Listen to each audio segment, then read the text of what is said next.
Hello everyone, hello class 12। I hope आप सबकी accountancy की तैयारी चीज़ चल रही है। मैं पूरी कोशिश करूँगा जितना मेरे से हो सकेगा इम्पोर्टेंट रिवीजन, ठीक है। और मेन इम्पोर्टेंट आपका जो है, जो बच्चे अभी शुरू कर रहे हैं उनके लिए ईजीएस्ट वे में सिलेबस कंप्लीट करा के इम्पोर्टेंट क्वेश्चन पे आ सकूँ, ठीक है। तो पिछले सेक्शन में हमने कॉम्प्रिहेंशन करा कैश फ्लो का, ठीक है। उसके बाद हमने रिटायरमेंट का करा, रिटायरमेंट चैप्टर पढ़ा, ठीक है। रिटायरमेंट चैप्टर के भी काफ़ी अच्छे 3-4 वीडियोज़ आए। आज हम करेंगे एनपीओ चैप्टर, ठीक है। एनपीओ करेंगे। एनपीओ क्या होता है बेटा? देखो, एनपीओ का मतलब क्या होता है? नॉट फॉर प्रॉफिट ऑर्गेनाइजेशन, मतलब ऐसी ऑर्गेनाइजेशन जिनका मोटिव प्रॉफिट कमाना नहीं होता, जिनका मोटिव प्रॉफिट कमाना नहीं होता। तो इसका मीनिंग देख लेते हैं। NPO are separate legal entity promoted by a individual or enterprises but not owned by them. ऐसा सेपरेट लीगल एंटिटी जो प्रमोट करते हैं इंडिविजुअली हर एंटरप्राइजेस को, लेकिन ऑन बाय दैम, लेकिन खुद करते हैं। द मेन ऑब्जेक्टिव क्या होता है इन सबका? Public welfare, not profit earning, ठीक है। ये सिंपल सा एक लैंग्वेज है। अगर थ्योरी में आता है, ये आपको पता होना चाहिए, ठीक है। मेन मतलब क्या होता है, मेन मोटिव क्या होता है एनपीओ का? मतलब सीधा सीधा समझ लो कि नॉट प्रॉफिट फॉर ऑर्गेनाइजेशन, मतलब ऐसी ऑर्गेनाइजेशन जिनका मोटिव प्रॉफिट कमाना नहीं होता, ठीक है जी। अब एग्जाम्पल के तौर पे जैसे स्कूल, इनका मोटिव क्या होता है? प्रॉफिट कमाना नहीं होता, बच्चों को शिक्षा देना होता है। कॉलेजेस, पब्लिक हॉस्पिटल्स, ठीक है। पब्लिक हॉस्पिटल में क्या होता है भैया? सबको फ्री में दवाइयाँ मिलती है, इलाज होता है सबका, ठीक है। बहुत बड़े बड़े ऑपरेशंस भी होते हैं, ठीक है।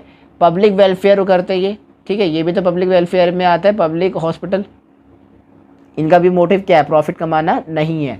सोशल वेलफेयर यानी एनजीओज हो गई, कहीं ये ऑर्गेनाइजेशंस हो गई, बहुत सारी चीज़ें ऐसे एग्जांपल्स में आ जाती हैं, ठीक है।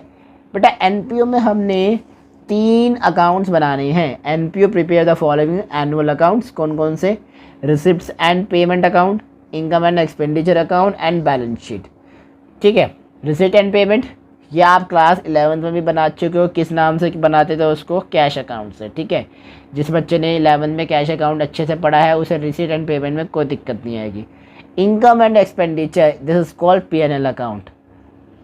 ये भी आप क्लास 11th में बना चुके हैं, ठीक है। हाँ, ये जो बैलेंस शीट है आपकी, ये आपके लिए कुछ नहीं है। इसका जो दूसरा मीनिंग है, दूसरा वर्ड है, उसे हम क्या कहते हैं? Fund based accounting. ये मोस्ट इम्पॉर्टेंट टॉपिक है। वैसे तो आपके क्वेश्चन में बैलेंस शीट नहीं है इस बार बनाने के लिए, ठीक है। ज़्यादातर क्वेश्चन क्या आता है? इनकम एंड एक्सपेंडिचर बनाओ, रिसीट एंड पेमेंट आपको दिए होते हैं, ठीक है जी। बैलेंस शीट आपको बहुत कम मिलती है, रेयर चांस होता है कि आपको बैलेंस शीट का अकाउंट का चैप्टर या आपको क्वेश्चन कोई उसके अंदर मिले, लेकिन सिलेबस का पार्ट है तो आपको समझ आना चाहिए, बहुत सी चीज़ें इसमें पता होनी चाहिए। तो हम ये तीनों कवर करेंगे, ठीक है। तो देखते हैं आज के सेशन में हम क्या क्या कवर करते हैं। चलिए स्टार्ट करते हैं। देखो, आज हम पहले पढ़ते हैं सबसे रिसीट एंड पेमेंट अकाउंट। मैंने बताया क्या होता है, ये कैश अकाउंट होता है। इसके अंदर खाली कैश ट्रांजैक्शन रिकॉर्ड होती है, ठीक है। Transaction are recorded on cash basis. जो भी ट्रांजैक्शन रिकॉर्ड होंगी वो सारी कैश बेसिस होंगी, ओनली कैश बेसिस। कुछ भी हो, सब कैश के ऊपर, जो भी कैश के ऊपर बेस होगा सब वो रिकॉर्ड होगा इसके अंदर, रिसीट एंड पेमेंट अकाउंट के अंदर। ये कैपिटल नेचर और रेवेन्यू नेचर दोनों ही ट्रांजैक्शन रिकॉर्ड करते हैं, चाहे वो कैपिटल से रिलेटेड हो चाहे आपके रेवेन्यू से रिलेटेड हो, ठीक है। सब सारे ट्रांजैक्शन इसके अंदर रिकॉर्ड होंगे। ये तो आपका रिसीट एंड पेमेंट हो गया। Income and expenditure account, profit and loss account, this is called PNL account. Cash plus credit both are recorded, मतलब इसके अंदर कैश और क्रेडिट बेस, मतलब दोनों ही, उधार और पैसे से भी और उधार वाले दोनों ही इसके अंदर रिकॉर्ड होते हैं, ठीक है। Transactions are recorded accrual basis, ठीक है। एक्रूल बेसिस इट मीन्स कि मतलब कैश और क्रेडिट, मतलब लॉस वाला भी होगा इसके अंदर और कैश वाले भी होगा, दोनों ही बेसिस हो गए, ठीक है। Only revenue nature are recorded, इसमें खाली रेवेन्यू नेचर रिकॉर्ड होता है, ठीक है। कैश बेसिस का इसके अंदर, सॉरी कैपिटल बेस का इसके अंदर कोई रोल नहीं है। तो रिसीट एंड पेमेंट के पहले फॉर्मेट पे आ जाते हैं। तो ये आपका फॉर्मेट है, ये आपका फॉर्मेट है। Receipt and payment, cash account सबको पता है, एक तरह से कैश अकाउंट होता है। जितने भी आपके वो होते हैं कैपिटल प्लस रेवेन्यू, जितने भी कैश रिसीट्स होती हैं वो सारी आपके रिसीट्स में आती हैं, और जितनी भी पेमेंट चीज़ें होती हैं वो सारी आपकी पेमेंट में आती हैं। रिसीट एंड पेमेंट अकाउंट आपका सिंपल सा है, कोई दिक्कत नहीं आएगी। रिसीट एंड पेमेंट में जो भी आपकी रिसीट से रिलेटेड है, रिसीट मतलब क्या हो गया और पेमेंट मतलब क्या हो, जो भी आपका पेमेंट है ना, कोई भी पेमेंट कर दी आपने, सारी दोनों ही कैश बेसिस पे हैं, ठीक है। सबसे इजी तरीका बताऊं, देखो जो बच्चे अभी स्टार्ट करने वाले, जिनको नहीं समझ आया अभी तक, उनके लिए सबसे इजी तरीका क्या है, जो पढ़ चुके हैं उनको तो पता है कि रिसीट एंड पेमेंट क्या होता है, ठीक है। तो देखो पेमेंट जितनी भी है ना, सारी लिख दो पेमेंट सेक्शन में, जो बच गया वो सारा उठा कर लिख दो रिसीट सेक्शन में। कंप्लीट हो गया आपका फॉर्मेट में देखो क्या आता है, जो भी आपको बैलेंस दिया होगा, ओपनिंग क्लोजिंग दे रखा होगा, ब्रॉट डाउन कैरी डाउन कर दिया, ठीक है। कैश रिसीट्स आ गई, इसके अंदर कैपिटल प्लस रेवेन्यू दोनों ही नेचर की वो आती हैं, क्या आइटम्स आती हैं, ठीक है। एडजस्टमेंट आती है विद एडजस्टमेंट, ठीक है। एडजस्टमेंट के साथ भी होती है और नहीं भी होती है। Carried down but bank overdraft पे, ठीक है। बैंक ओवरड्राफ्ट का जो भी आपका बैलेंस कैरेट डाउन होगा वो देंगे। कोई भी एसेट का हो सकता है, ये भी एक एसेट है, ठीक है। बैलेंस ओवरड्राफ्ट, उसके बाद by balance brought down, cash payment, revenue plus capital, ठीक है। यहाँ पे पेमेंट की बात हो रही है तो इसलिए रिवेन्यू प्लस कैपिटल, पहले रिवेन्यू की जितनी भी चीज़ें होंगी और जो कैपिटल की एक आधी चीज़ें होगी वो रिकॉर्ड होगी। ब्रॉट डाउन, बैलेंस ओवरड्राफ्ट, ठीक है। ये फॉर्मेट होगा, सिंपल सा फॉर्मेट है, कोई दिक्कत नहीं है। फॉर्मेट जब आप क्वेश्चन करोगे ना इसके, तब आपको समझ आ जाएगा, ये आपको क्वेश्चन दिखाई देगा तो उसमें समझ आ जाएगा, है ना। चलो स्टार्ट करते हैं आगे इनकम एंड एक्सपेंडिचर अकाउंट के फॉर्मेट से। Income and expenditure account, debit and credit, this is called P&L account as you all know. Revenue payments जितने भी आएंगे, जितने भी रिवेन्यू से जितनी भी पेमेंट होंगी वो सारी इधर रिकॉर्ड होंगी। अदर एक्सपेंसेस जो भी होंगे वो भी रिकॉर्ड होंगे, ठीक है। जितने भी रिसीट्स होंगे रिवेन्यू से रिलेटेड तो वो सारी इधर आ जाएंगी, और जितनी भी अदर इनकम्स होंगी वो सारी इधर आएंगी। देखो अब समझ आ रहा है यहाँ पे रिसीट्स और इनकम। मैंने RP में आपको क्या बताया, रिसीट्स का मतलब जो है, जो भी आपको पैसा आ रहा है, जो आपको पैसा मिल रहा है, आपके पास पैसा आ रहा है, वो आपकी रिसीट्स है, इसलिए आपको रिसीट्स में रिकॉर्ड करनी है।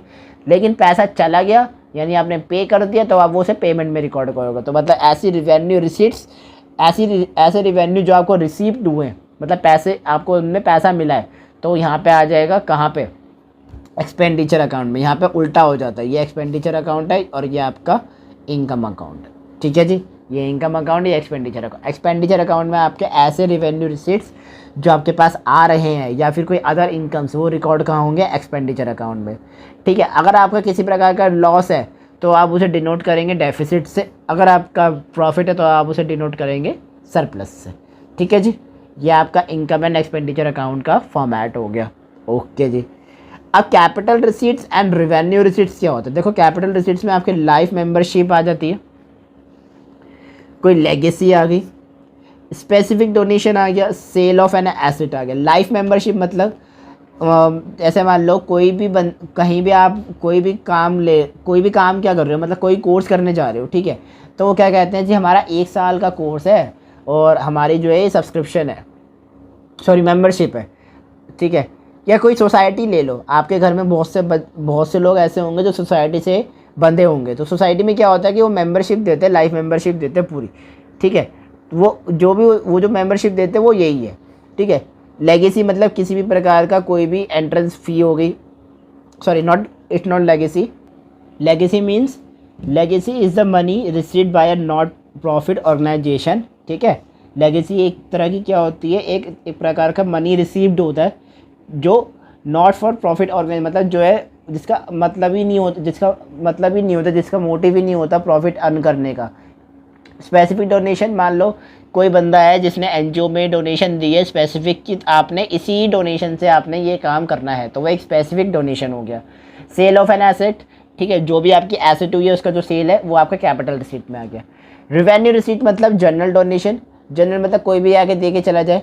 सब्सक्रिप्शन मैंने बताया कि किसी भी प्रकार का कोई भी आप जाओगे तो सब्सक्रिप्शन लेना पड़ेगा, वो सब्सक्रिप्शन हो गया। रेंट हो गया, इंटरेस्ट हो गया। और सेल ऑफ ओल्ड न्यूज़पेपर, ठीक है, ये आपका रिवेन्यू होगा, मतलब पुराने पेपर को बेचना। आपके पास पैसा आ रहा है, ठीक है, आपके पास पैसा जो आ रहा है, पैसा भी आ रहा है और आपका सेल भी हो रही है ना, ओल्ड पेपर को बेच के। या आपकी कैपिटल रिसीट हो गई या आपकी रिवेन्यू रिसीट हो गई। अब देखो बेटा, इंपॉर्टेंट एडजस्टमेंट आती हैं कुछ आपके पेपर में, कौन कौन सी होती हैं देखो, subscription, life member fees, enrolment fund, entrance fees, donation. Subscription कहाँ शो करोगे आप, इनकम एंड एक्सपेंडिचर में। लाइफ मेंबर फीस कहाँ शो करना है आपने, बैलेंस शीट में, क्यों, क्योंकि आपकी एक लाइबिलिटी है। एनरोलमेंट फंड कहाँ शो करोगे, बैलेंस शीट में। Entrance fees, income and expenditure, चूँकि ये आपका खर्चा है। डोनेशन, डोनेशन आपको मैंने बताया 2 प्रकार के होते हैं, एक होता है जर्नल और एक होता है आपका स्पेसिफिक। तो जर्नल वाला जो है, सॉरी जो स्पेसिफिक वाला है वो तो आपने कहाँ शो करना है, इनकम एंड एक्सपेंडिचर, और जो जर्नल वाला है वो आप कहाँ करोगे, बैलेंस शीट में। ठीक है जी, आई होप आज का ये वीडियो क्लियर है। आज के लिए बस इतना ही रखते हैं एनपीओ में। नेक्स्ट वीडियो में मैं आपको बताऊंगा फंड बेस्ड अकाउंटिंग कैसे बनाते हैं, उसका फॉर्मेट क्या है, क्या बैलेंस शीट का फॉर्मेट है। ठीक है, तब तक के लिए until then see you, tata bye bye. Video like कर देना, शेयर कर देना, कमेंट कर देना और सब्सक्राइब करना मत भूलना। अपने दोस्तों से शेयर करते रहो, 12th वाले जितने भी बच्चे हैं जो अकाउंट्स की तैयारी कर रहे हैं उनसे शेयर करते रहो। इस चैनल पे बहुत कुछ आने वाला है। ठीक है, तब तक के लिए वीडियो का ऐसे ही प्यार देते रहना। Until then see you, tata bye bye. I gonna see you, meet you super soon. Thank you.